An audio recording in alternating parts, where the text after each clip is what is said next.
नमस्कार किसान भाइयों। गेहूं के फसल में बुआई के 21 दिनों के बाद कौन सा खरपतवार नाशक हमें गेहूं की फसल में इस्तेमाल करना चाहिए? जब गेहूं के फसल में संकरी पत्ती खरपतवार उगे हों तो कौन सा खरपतवार इस्तेमाल करना चाहिए? और अगर हमारी गेहूं की फसल में चौड़ी पत्ती वाले खरपतवार हों तो कौन सा खरपतवार नाशक इस समय इस्तेमाल करना चाहिए? और संकरी पत्ती और चौड़ी पत्ती ये दोनों प्रकार के खरपतवार के फसल में उगे हैं, तो इनको नियंत्रण करने के लिए कौन से खरपतवार नाशक इस्तेमाल करने चाहिए, इसके बारे में पूरी जानकारी इस वीडियो के माध्यम से देखने वाले हैं। किसान भाइयों, मैं कृषि सलाहकार किसान कॉल सेंटर समाधान आपका आपके किसान समाधान टेक यूट्यूब चैनल पर स्वागत करता हूं। अगर आप हमारे चैनल पर नए हैं तो लाइक करें, शेयर करें, सब्सक्राइब करें। किसान भाइयों, गेहूं के फसल में पहला पानी मतलब पहली सिंचाई करते समय खरपतवार के ऊपर नियंत्रण करना बहुत जरूरी होता है। अगर फसल में खरपतवार ज्यादा हो जाता है तो फसल की बढ़वार रुक जाती है, जिससे फसल के उत्पादन में कमी आ जाती है। किसान भाइयों, गेहूं की फसल में दो प्रकार के खरपतवार होते हैं। चौड़ी पत्ती का खरपतवार मतलब घास होता है और संकरी पत्ती का खरपतवार। ये दो प्रकार के खरपतवार गेहूं की फसल में उगते हैं।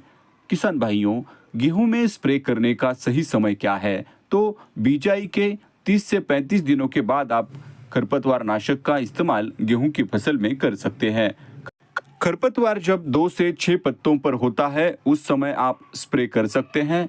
सिंचाई करने के 1-2 दिन के बाद आप इसका स्प्रे कर सकते हैं। किसान भाइयों, खरपतवार नाशक की मात्रा कम या ज़्यादा ना करें। जितना रिकमेंड किया है उतना ही डोज आप इस्तेमाल करें। किसान भाइयों, खरपतवार नाशक कम मात्रा से घास नहीं जलेगा, ज़्यादा मात्रा से गेहूं में पीलापन आ जाता है और फसल की बढ़वार रुक जाती है। खरपतवार नाशक दवाई के साथ स्टिकर मतलब चिप को जरूर मिलाएं। इससे रिजल्ट बढ़िया मिलता है और दवाई का असर जल्दी होता है। किसान भाइयों, गेहूं के फसल में अगर चौड़ी पत्ती खरपतवार है तो उसके लिए आप 2,4-D अमाइन सॉल्ट 58% SL ये खरपतवार का इस्तेमाल कर सकते हैं। 400 ml प्रति एकड़ क्षेत्र में आप इसका इस्तेमाल कर सकते हैं। 150 से 200 लीटर पानी में मिलाकर इसका आप स्प्रे कर सकते हैं। लेकिन किसान भाइयों, 2,4-D अमाइन सॉल्ट 58% SL की जगह 2,4-D इथिल एस्टर 38% EC के प्रयोग से बचना चाहिए। ये बहुत हानिकारक होती है। इनके प्रयोग से अगली फसल के सीड जर्मिनेशन में समस्या आ सकती है। फसल की उपजाऊ शक्ति को कम करता है। किसान भाइयों, 2,4-D इथिल एस्टर 38% EC इसका डोज 400 ml प्रति एकड़ क्षेत्र में 150 से 200 लीटर पानी में मिलाकर आप स्प्रे कर सकते हैं। किसान भाइयों, 2 नंबर का हर्बिसाइड है मेटसल्फ्यूरॉन मिथाइल 20% WP। किसान भाइयों, जब हमारी गेहूं के फसल में चौड़ी पत्ती खरपतवार होते हैं तो उस समय आप इसका इस्तेमाल कर सकते हैं। 8 ग्राम प्रति एकड़ क्षेत्र में 150 से 200 लीटर पानी में मिलाकर इसका इस्तेमाल कर सकते हैं। किसान भाइयों, अलग्रिप ये हर्बिसाइड का आप 21 दिनों के बाद इस्तेमाल कर सकते हैं। किसान भाइयों, चौड़ी पत्ती और संकरी पत्ती के खरपतवारों को एक साथ नियंत्रित करने वाला यूपीएल कंपनी का वेस्टा ये खरपतवार नाशक भी आप इस्तेमाल कर सकते हैं। इसमें क्लॉडिनोफॉप प्रोपारगिल 15% प्लस मेटसल्फ्यूरॉन मिथाइल 1% WP इस फॉर्म में ये दोनों कंटेंट आते हैं। किसान भाइयों, इसका स्प्रे करने के लिए 160 ग्राम प्रति एकड़ क्षेत्र में 150 से 200 लीटर पानी में मिलाकर स्प्रे कर सकते हैं। किसान भाइयों, यूपीएल कंपनी का वेस्टा हर्बिसाइड ये एक सिस्टमिक हर्बिसाइड है और ये गेहूं फसल के लिए बिल्कुल सेफ है।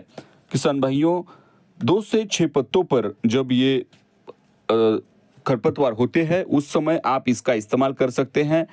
लेकिन किसान भाइयों, खरपतवार का इस्तेमाल करते समय जमीन में नमी होनी चाहिए और तभी आपको अच्छा रिजल्ट देखने को मिल सकता है।